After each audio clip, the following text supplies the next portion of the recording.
Bhajpa versus Bhajpa आमदार प्रवीण पोटेंची राणे दाम्पत्यावर तुफान टोमणेबाजी। अमरावतीच्या स्थानिक राजकारणात गेल्या अनेक वर्षांपासून धुमसत असलेल्या भाजपमधील संघर्षाचा जाहीर स्फोट झालाय। मुख्यमंत्री देवेंद्र फडणवीस यांच्या वाढदिवसानिमित्त अमरावतीत सेवा समर्पण दशक 16 आयोजित केला होता। भाजपचे ज्येष्ठ आमदार प्रवीण पोटे यांनी या कार्यक्रमात राणा दाम्पत्यावर जहाल शब्दात टोमणेबाजी केली आहे। आमदार पोटेंनी नवनीत राणा आणि रवी राणा यांचं नाव न घेता त्यांच्या राजकीय कार्यपद्धतीची, इव्हेंटबाजीची आणि प्रसिद्धीच्या स्टंटबाजीवर जोरदार टोलेबाजी केली आहे। त्यामुळे अमरावतीमधील भाजपमधील अंतर्गत गटबाजी आता पूर्ण चव्हाट्यावर आली आहे। काय म्हटलंय प्रवीण पोटे यांनी आणि अमरावतीत भाजपा वर्सेस भाजपा संघर्ष कसा पेटलाय पाहूयात या व्हिडिओतून। नमस्कार, मी स्नेहल चौधरी, आपण पाहत आहात LS मराठी। अमरावतीत सेवा समर्पण दशक 16च्या कार्यक्रमात बोलताना आमदार प्रवीण पोटे यांनी राणा दाम्पत्याच्या वृक्षारोपण मोहिमेवर प्रहार केलाय। गेल्या काही दिवसांपासून राणा दाम्पत्यानं अमरावतीत वृक्षारोपण केलं होतं। पोटे यांनी म्हटलंय की मी स्वतः जेव्हा 1000 झाडे लावण्याचा प्रयत्न केला तेव्हा आमच्या नाकात दम आला होता। मात्र याच शहरात काही हौशे नवशे गौशे लोक प्रसिद्धीच्या हव्यासापोटी वृक्षारोपणाचे आकडे फुगवून सांगत सुटलेत। तोंडात येईल तसा खोटा आकडा जाहीर करून लोकांना आणि पक्षाला फसवण्याचं काम केलं जात आहे। या टोमण्यानं मात्र राणा समर्थकांच्या गुटात संताप पसरलाय। पोटेंनी एवढ्यावरच नाही थांबले, त्यांनी राणा दाम्पत्याच्या श्रेय घेण्याच्या आणि प्रसिद्धी मिळवण्याच्या जुन्या सवयीवरही बोट ठेवलंय। अमरावती पंढरपूर या नवीन रेल्वेचा संदर्भ देत त्यांनी राणा यांच्यावर उदो करण्याचे राजकारण केल्याचा आरोप केलाय।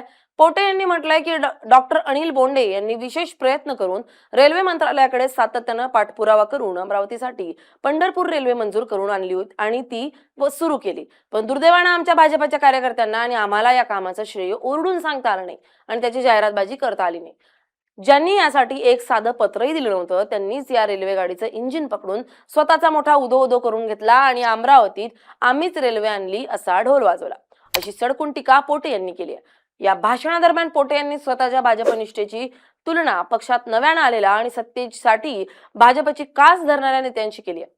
कार्यक्रमाच्या सुरुवातीला जेव्हा काही स्थानिक कार्यकर्ते त्यांच्या अंगावर भाजपचा शेला टाकण्यासाठी पुढे आले तेव्हा पोटे यांनी सांगितलं की माझ्या अंगावर शेला टाकण्याची अजिबात गरज नाही, कारण माझं रक्तच मुळात भाजपच आहे। जे लोक काल परवा पक्षात नवीन आलेत, सत्तेसाठी इकडे आलेत आणि पक्षात येऊन सत्तेचा फुगडा खेळतात, त्यांच्या अंगावर आधी ते शेले टाका, त्यांना भाजप काय आहे ते शिकवा। वृत्तपत्रांमध्ये प्रसिद्धी देऊन मोठ्या बातम्या छापून आणून पक्ष मोठा होत नसतो। आम्ही जमिनीवर काम करणारी आणि पक्षासाठी घाम गाळणारी निष्ठावान माणसं आहोत, असा धारदार टोमणा त्यांनी राणा दाम्पत्याला मारलाय। प्रवीण पोटे आणि राणा दाम्पत्य यांच्यातील हा वाद आजचा नसून या दोन्ही नेत्यांमधील राजकीय वैर जुनं राहिलाय। राणा दाम्पत्य हे मुळात अमरावतीच्या राजकारणात अपक्ष किंवा स्वतःच्या युवा स्वाभिमान पक्षाच्या माध्यमातून कार्यरत राहिले, तर प्रवीण पोटे हे सुरुवातीपासूनच भाजपचे अत्यंत निष्ठावान, संघ विचारसरणीचे आणि पक्षाचे गड मानले जातात।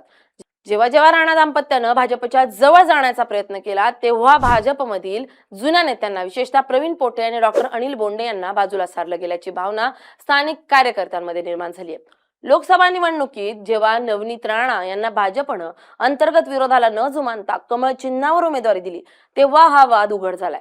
त्यावेळी पोटे यांनी पक्षादेश मानून नवनीत राणा यांच्या प्रचाराची धुरा सांभाळली खरी, पण अंतर्गत कलहामुळे नवनीत राणा यांचा लोकसभा निवडणुकीत दारुण पराभव झाला।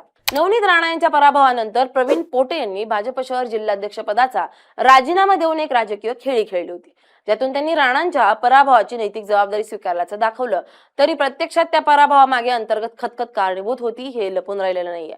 हा संघर्ष लोकसभा निवडणुकीपुरता मर्यादित नव्हता, तर त्यानंतर झालेल्या विधान परिषद निवडणुकीतही या दोन्ही नेत्यांमधील वैर स्पष्टपणे दिसलं।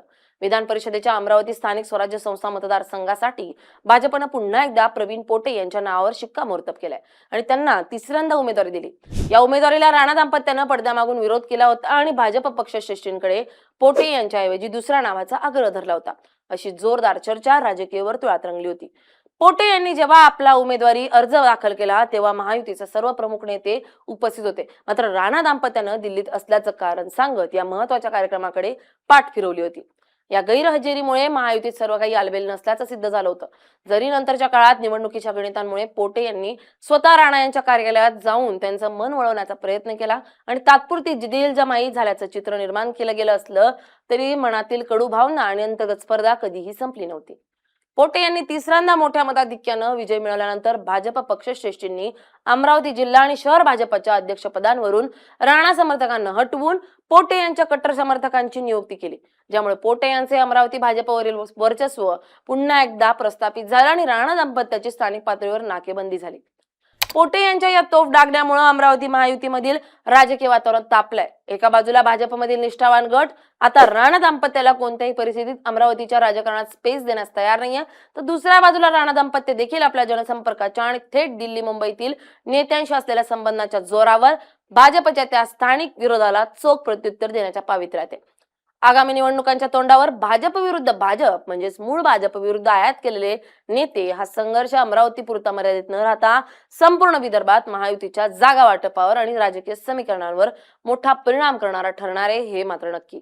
Bureau report, LS Marathi.